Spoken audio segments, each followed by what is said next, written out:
Former U.S. Ambassador to Ukraine, William Taylor, joins us. He is also at the United States Institute of Peace. Ambassador, good to see you. How do you read the situation now with the reports that an invasion could start on Wednesday? What are you seeing and what is most concerning to you? Well, Eric, what's most concerning is that President Putin could be considering invading its neighbor. Totally unprovoked invasion, killing tens of thousands of Ukrainians, civilians and military. But also, Eric, many Russian soldiers will die. So President Putin has to be thinking about the effect on his own society of going to war against what he says is a brotherly nation. I mean, he's called Ukraine part of the Russian nation. Ukrainians differ. Ukrainians do not think of themselves as part of Russia.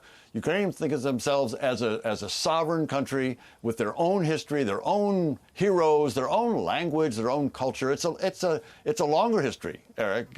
Ukraine goes back farther than Russia.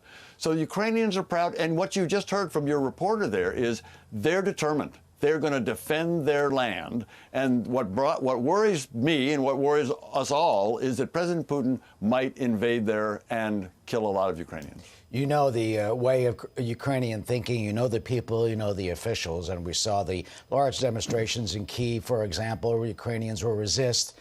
Civilians have been practicing. Will they stand up?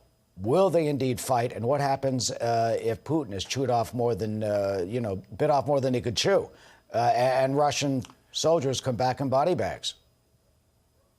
Eric, you're exactly right. You're exactly right. In any case, there will be Russian soldiers who will die in this. First, they will die at the hands of the Ukrainian military. And the Ukrainian military, Eric, as we know, has been fighting Russians for 8 years. And they're very good, and they're much better now than they were 8 years ago. So they will exact a toll on the invasion troops as they come into Ukraine. So the Ukrainian military in the first instance, but you're right, the Ukrainian civilians, the population, will resist fiercely, and they will make it very unpleasant. They will kill a lot of Russians who are on their streets, in their villages, in their towns, trying to occupy their country.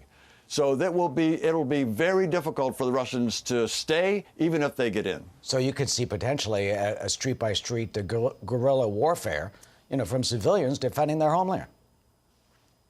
That's absolutely right. They're prepared for that. I've talked to Ukrainian friends who are going in and they're arming themselves. They're not panicking, Eric, and your reporter made that clear. There's not a panic there. And President Zelensky, to his credit, this is a young, new politician. And here he is, 42, 43. He's facing 100, 150,000 Russians on his border, and he's not blinking. He's keeping calm. He's being determined to stare down President Putin, and President Putin may well blink before President Zelensky does. Here in the States, we say, well, he was a former comedian. But you know them well. Is there a Ukrainian strain of defiance that he has and that many of his citizens have when it comes to what they're potentially facing? There absolutely is. He's not a longtime politician. He is rising to this occasion, Eric, I believe. He is going to lead his country, and we hear a lot about some of the problems within the country, political concerns and political squabbles. If the Russians invade, the Ukrainians will consolidate behind President Zelensky. And President Zelensky can step up and lead that country. They're a proud people, Eric. They will fight.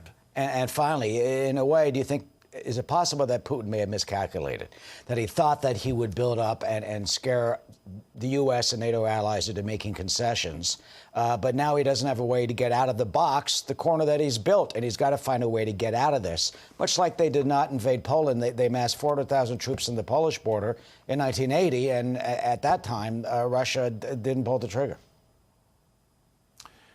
You're exactly right. President Putin has gotten himself into this. He probably is surprised that President Zelensky has not folded, has not caved, has not tried to go for a compromise.